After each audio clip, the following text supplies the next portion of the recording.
Был актером, шли уговоры, чтобы я как актер был бы в Тбилиси. Не получилось, потому что моря там нет. То же самое и по режиссуре. Так что дома всегда лучше.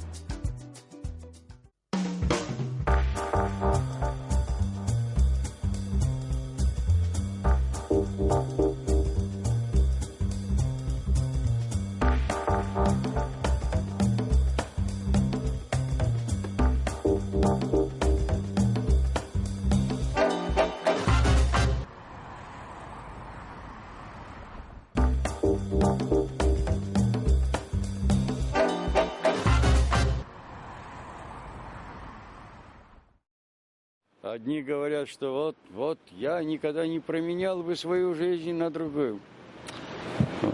У меня были разветвления очень интересные и перспективные, и неплохие во всех отношениях. Но так получилось в жизни.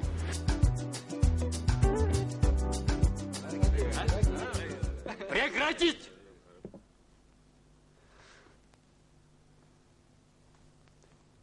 Где же приезжие?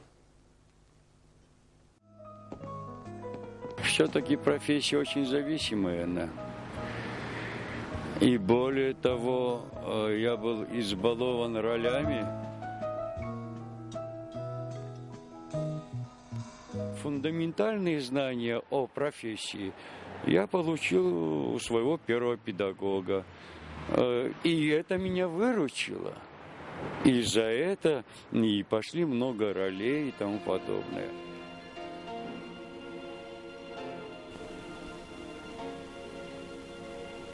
Ты опоздал. Застрелю! Все! Застрелю! Я очень-очень благодарен Кортава Дмитрию Варламовичу. И у него, и у Нелли Рожденовой, везде, и у Мархоля, везде я играл ответственные роли. В чем-то я преуспел, так, будем говорить так. Но я не преуспел и стал беспомощен в одном. Я не смог найти возможность защищать актера от самого себя. И если бы нынешний Валерий Ковы пригласил бы того Валерия Ковы на роли, с тем Ковы я с удовольствием поработал бы, раздевая психологию того или иного персонажа. Впрочем, то, что я и делаю и как режиссер.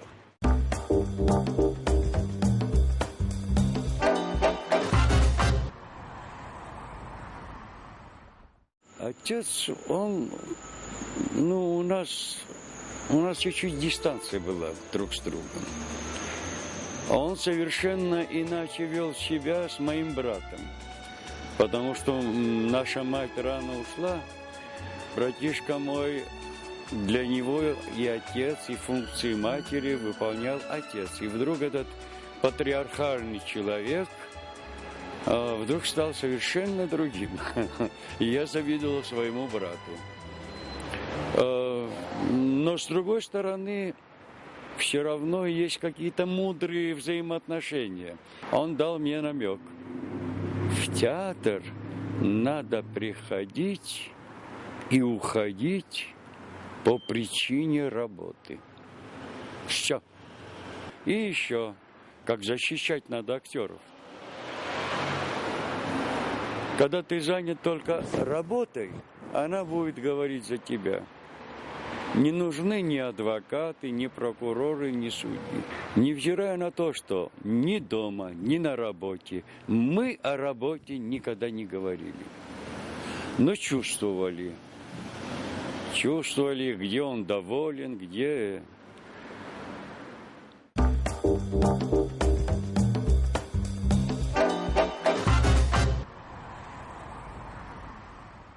Мой мой дед занимался только этим.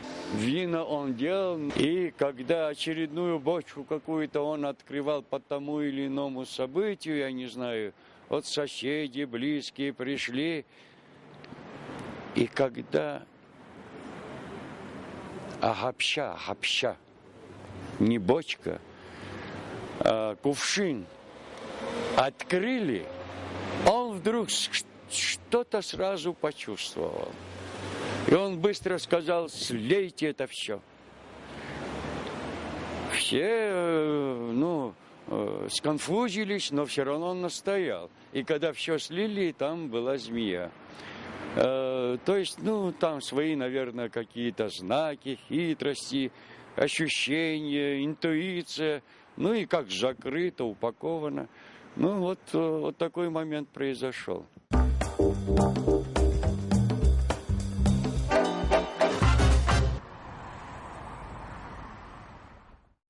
Вы знаете, что почерк режиссера, он определяется больше от практики. Хотя, безусловно, существуют наклонности, существуют какие-то и вкусовые, и, я не знаю, всякого рода индивидуальность того или иного человека. Но в большинстве случаев практика определяет и почерк режиссера. Тот спектакль, который предполагается как площадной, такой как бы с глубиной, с радиусом, мы вынуждены были играть вот на малюсенькой сцене. Или же наоборот, камерная вещь, как бы сказать, на большой сцене. В любых обстоятельствах и накладках, чтобы выходить из положения. Однажды я даже помню, вот Гурабский писарь, фонограмма, свет там, прожектора какие-то. И вся одежда уехала в одно село. А у нас спектакль в другом селе. И как сейчас я помню, кажется, Ад-Гурмали это сказал: Валерий Михайлович, вы всегда говорили, что вот выходите из положения. Почему на практике не применить бы это дело? И мы, правда, применили это дело в каком-то селе, и они в своих джинсах, в своих костюмах играли про бродячую труппу. Я вам скажу, посыл и реакция были удивительно свежие, неожиданные.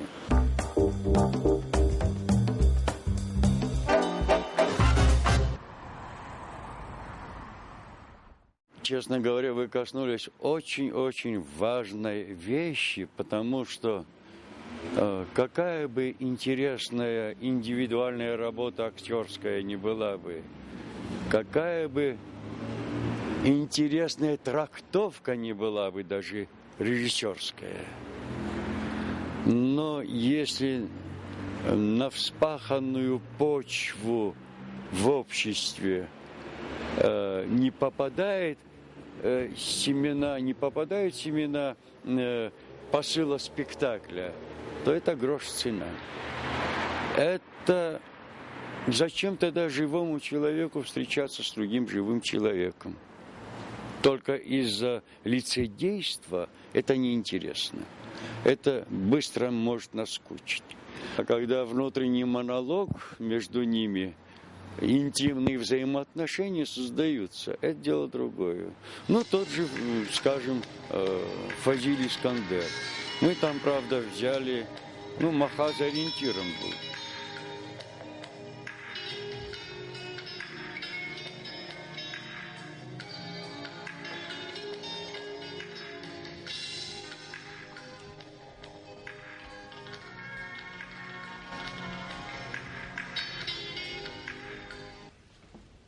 Doch nie gibt es, was ich gerne also das schon sehen hier. Auch куда бзир зачитать хозяйка, бедал через зубы. Ах, это через зир ты сгиб. Я холод выехать за хорей хочу хашусь. мамзаргьы уихьыз, ҩышьҭаак илымҳаиҭамсырц акәзар?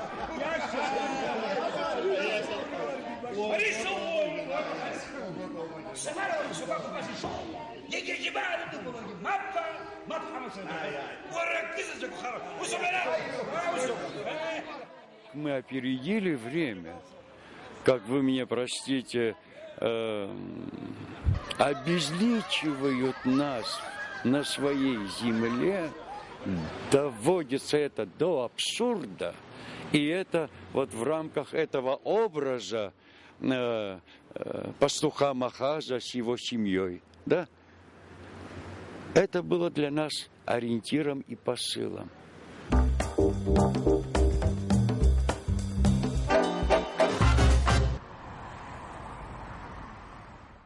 Самое большое удовольствие я получил, что эту фонограмму я монтировал в оккупированном городе и не в своем театре, где невозможно было монтировать, а в грузинском театре.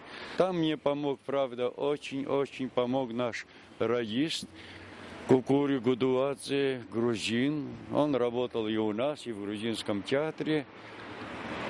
Вот он, конечно, шел на большой риск, потому что он оставался здесь, и его к стенке ставили, и вокруг да около стреляли, там с работы, конечно, убрали, но каким-то чудом он жив остался. Вот чудо. А так вот он очень помог, он творческий человек был очень. Это ерунда. А люди большое, огромное геройство делали и осознанно это делали. Зная, шли на все это. Первое мое ощущение, знаете, какое было? Опасливое. Неужели те ребята, которые под пальмами гуляют по берегу, при такой природе, неужели они трансформируются быстренько и жестко поведут себя, и отношение у них будет к войне как к работе? То, что было заложено в них, и это естественным образом продолжалось. Я настоящих патриотов видел, тех же лавочников, тот же блатной Сухумский мир, те, которые по-абхазски не умели разговаривать, будучи абхазами. И удивительная вещь, они не искали оправданий, чтобы отлынуться, не ждали каких-то советов, что надо делать. Они хозяевами самих себя были. И настоящими абхазами они оказались. И настоящими интеллигентами оказались.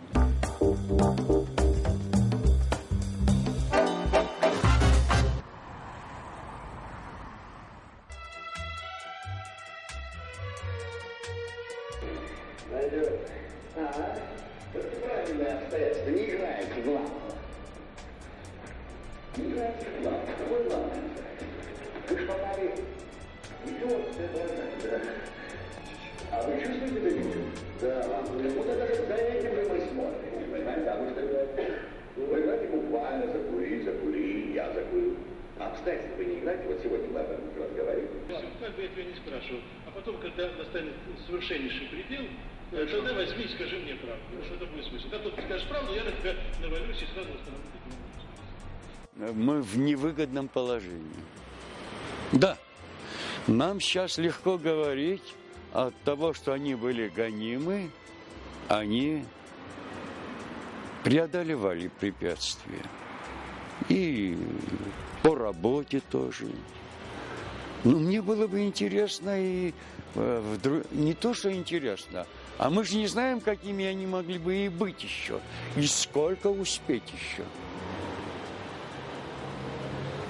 Ну, безусловно, безоблачность, штиль, сытость Ну, это инерция тоже такая не совсем, в общем-то. Парниковая жизнь, она... А у художника парниковой жизни и не может быть.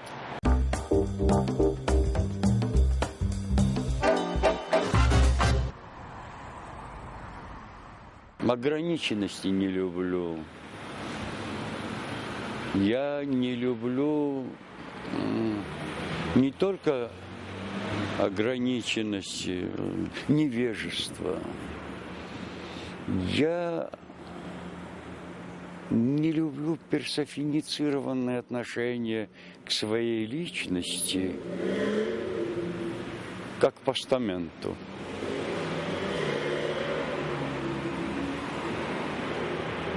Тогда не с чем работать ему.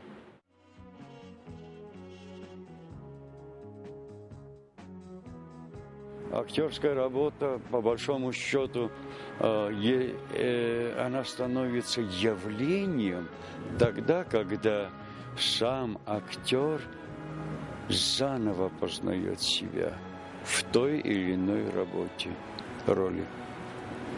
Но это беда не только в нашей области. Невежество в любой области остается невежеством.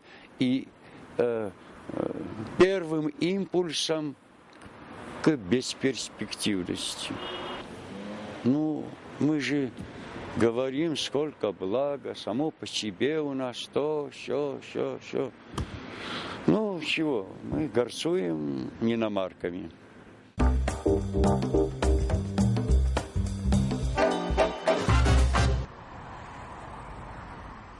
Ну, вы меня извините, вот я уже лезу, когда вот Апсвара. Ну, Апсвара хорошо, там в фильме продублировали, там, скажем, чтиво, то все, ну, хорошо. Но я все-таки, как режиссер-практик, Апсвара больше будет там, когда проведут дороги к деревням. И когда инфраструктуру деревни и села снивелируют и по образованию, и по транспорту, и по дороге. А мы спекулируем, это Апсвара. Апсвара, она такая хлесткая вещь, обязательно надо говорить правду. Но другой вопрос – как это излагать? Мы и в изложении, и по факту, мне кажется, что больше спекулируем слово Апсвара. Ну, не знаю.